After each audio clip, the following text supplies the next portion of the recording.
Rádio Gazeta AM 890. Entrevista.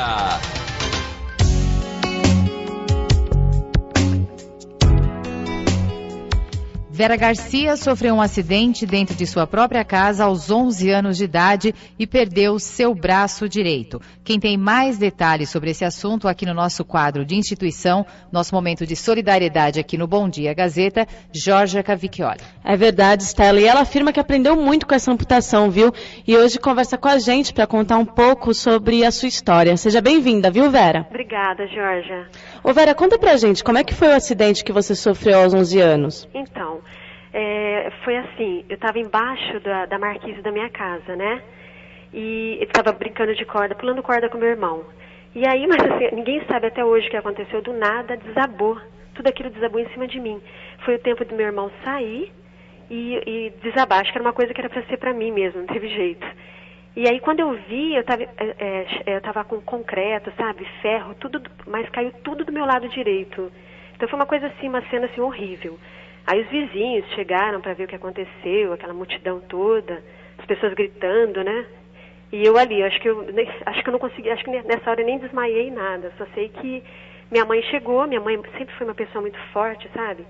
E falou assim para as pessoas que estavam perto, para os homens, para que retirasse aqueles escombros, né, de cima de mim. E porque na hora, sabe, assim, na hora que eu olhava, eu queria gritar, mas eu não conseguia naquele momento.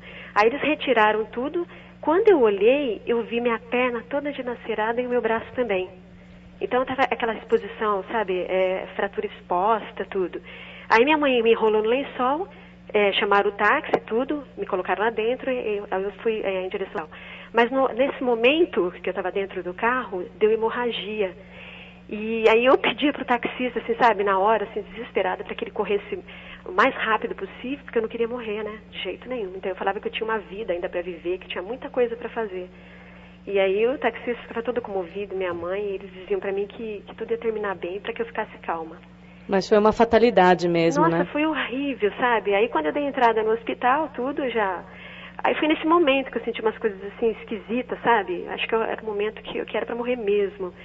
Tipo, uma sensação assim, acho que eu tinha... Posso falar? Pode. Então, eram duas sensações, sabe? Uma sensação era uma coisa boa, assim, que se eu me entregasse àquela sensação, ia acabar tudo, ia acabar aquele sofrimento, a dor ia acabar.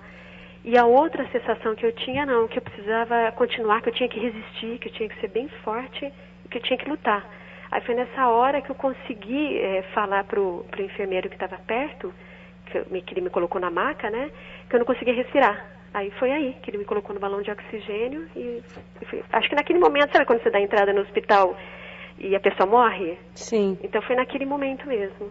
Entendi. Fiquei durante 4 horas na sala de cirurgia e os médicos já chegaram para minha mãe e falaram assim, olha, provavelmente ela vai morrer, não tem como, porque vai ser uma cirurgia muito delicada, ela é uma menina de 11 anos, não vai conseguir resistir. É verdade, tudo isso com 11 anos, né? 11 anos, magrinha, sabe? Então, o braço, a perna. E aí depois ele veio com a notícia, depois de 4 horas de cirurgia.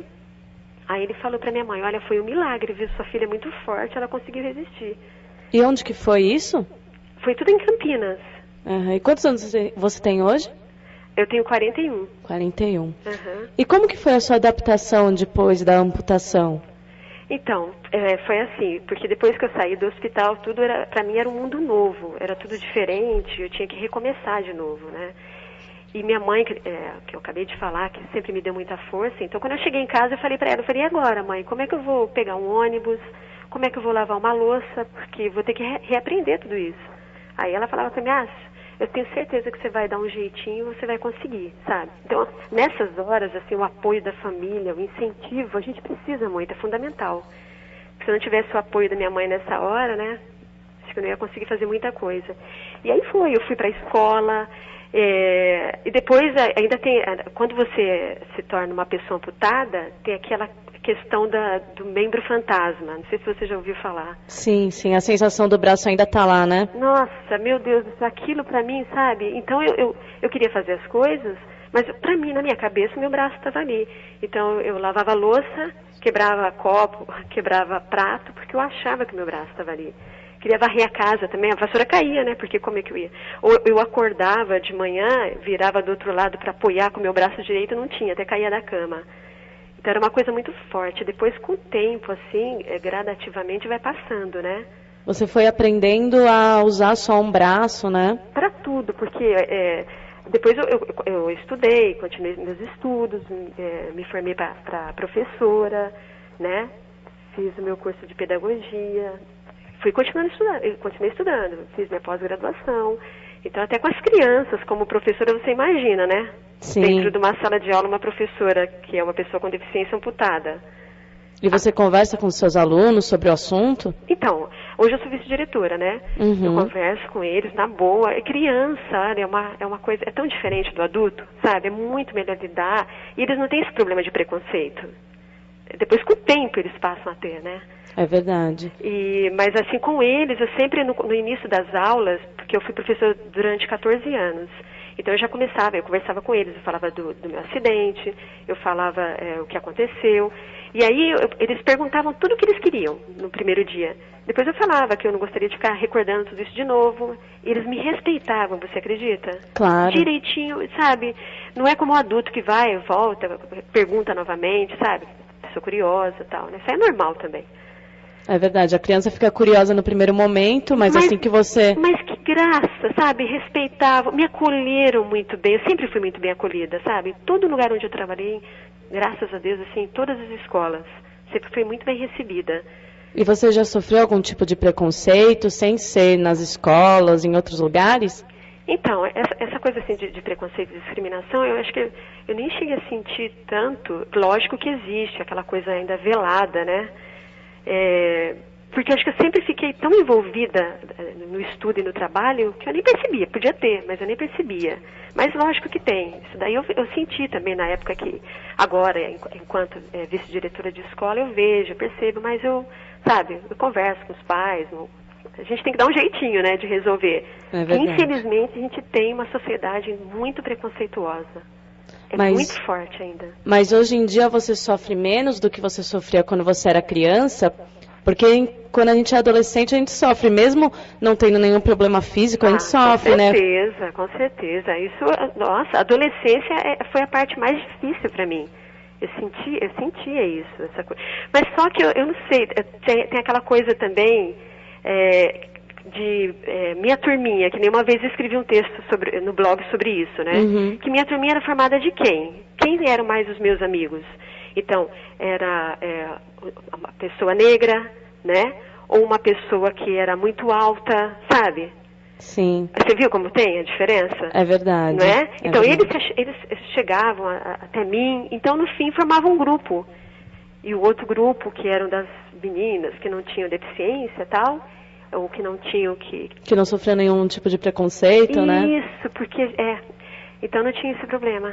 Então você fazia parte do grupinho das minorias. Exatamente, é isso mesmo. Eu até procurava me aproximar, mas infelizmente as pessoas se afastavam mesmo, né? A adolescência é mais difícil mesmo. É verdade. E os relacionamentos, hein? Como é que foi isso pra você? Sobre o quê? Os relacionamentos, namoro, essas coisas. Então, o relacionamento, assim, isso daí eu não tive problema de namorar. Eu comecei a namorar com 17 anos. Sim. E na época, porque ele mora até hoje, né, no bairro onde eu moro. Então ele falou pra mim que gostou muito de mim, que não importava do jeito que eu era. Então foi aí que começou meu primeiro namoro. Eu acho que ele me deixou tão à vontade, sabe? Que a partir daí eu já não esquentei tanta cabeça de... Lógico que no começo, quando você é adolescente, você olha para o espelho e vê que está faltando uma parte do seu corpo, é difícil, né? Qual que foi o fato mais marcante na sua vida após a amputação? O que eu aprendi a fazer, assim, uma coisa que eu gostaria muito... Isso. Eu aprendi a dirigir. Ah, é? O meu sonho, nossa, eu sempre sonhei, sabe? Acho que era uma coisa desde pequena, quando eu via, assim, meus irmãos, tudo... meus irmãos não, meus tios. Sim. Então, e aí na época, eu fui até Sorocaba, porque eu fui atrás de prótese. Porque eu nunca usei, sabe, Georgia? Eu sempre me senti bem do jeito que eu sou, e eu acho assim, as pessoas têm que me aceitar do jeito que eu sou. Isso daí é uma coisa minha, né? É uma coisa que eu acho, assim. E aí eu fui até Sorocaba, mas porque a insistência do meu irmão e da minha cunhada, vamos lá pra você ver, quem sabe você não vai gostar. Aí eu conversei com o seu Nelson, né? E aí ele me disse, ele falou para mim sobre a prótese, que era mais para estética, na época, acho que foi em 2000 que eu fui até lá. E que, no meu caso, eu não poderia usar essas próteses modernas por causa do cérebro, que já não tem mais aqueles... Na parte direita do meu cérebro, eu já não lembro mais, né? Não tem mais as informações do braço. Sim. E aí só sei que ele começou a falar pra mim, e você tem carta de habilitação? Eu falei, não. Eu falei assim, eu não sabia nem que eu podia dirigir. Aí ele falou, lógico que você pode. Só sei que no fim eu saí de lá, eu fui até lá pensando em ver uma prótese, e no fim eu falei assim, não, eu quero tirar minha carta. E aí eu fui até uma autoescola, né? Aí eu aprendi direitinho tudo e hoje eu dirijo. Aí meu carro tem um câmbio automático. Sim. E tem aquele pomo giratório para eu poder fazer as curvas, né? Ah, legal. E como é que foi o aprendizado? Teve alguma dificuldade? Foi fácil? O meu instrutor, ele foi assim, ele foi o máximo, sabe? Foi uma pessoa muito bacana, graças a Deus, eu tive muita sorte. E ele era uma pessoa tranquila, também me ensinou direitinho. Eu passei, eu fui aprovada na primeira, no exame que teve, no primeiro. Nossa, no primeiro, hein? Foi, no primeiro. Mas também no começo foi engraçado, porque eu falava assim pra ele, olha, eu quero 3 aulas, viu? Num dia só. A vontade era tanta, sabe, de aprender, que eu dizia a ele que eu queria. E depois eu vi, também encontrei um pessoal também, muita gente que tinha deficiência também, que tiraram a carteira de habilitação. Hoje está mais fácil, né, até. Ah, sim, com certeza. E hoje em dia você também tem um blog que fala sobre a situação dos deficientes, né? Isso. Como que é realizado esse trabalho? Então, eu faço o conteúdo e as atualizações. E tem um amigo meu, que ele é webmaster, ele cuida da parte técnica do blog. E quando eu criei esse blog, foi numa época que eu estava procurando informações sobre pessoas com deficiência, eu tinha uma certa dificuldade, sabe? Quando eu encontrava informações num lugar só. Então, era uma informação no site, no outro blog.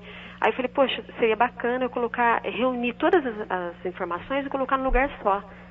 Aí eu fui montando, fazendo isso.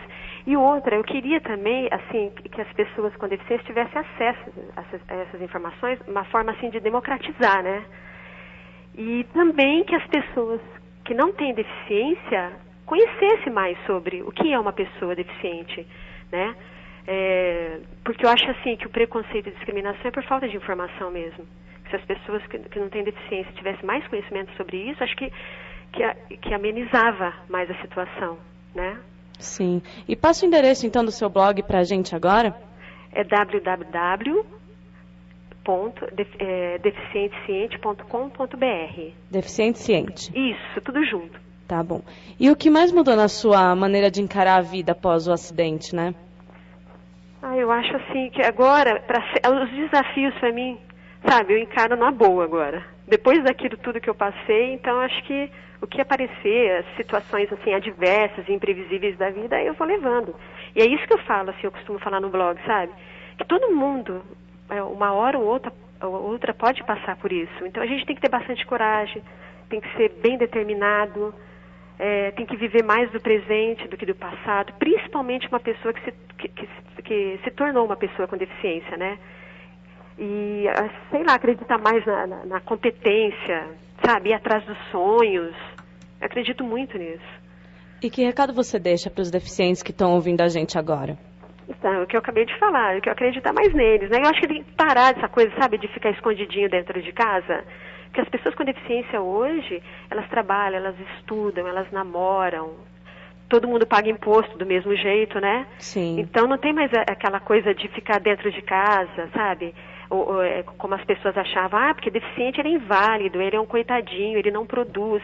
Então a própria sociedade tem que mudar mesmo essa visão e olhar para a pessoa com deficiência, mais assim sob o ângulo da eficiência da pessoa, da competência da pessoa, das habilidades que ela tem, e não da deficiência. É verdade. Né?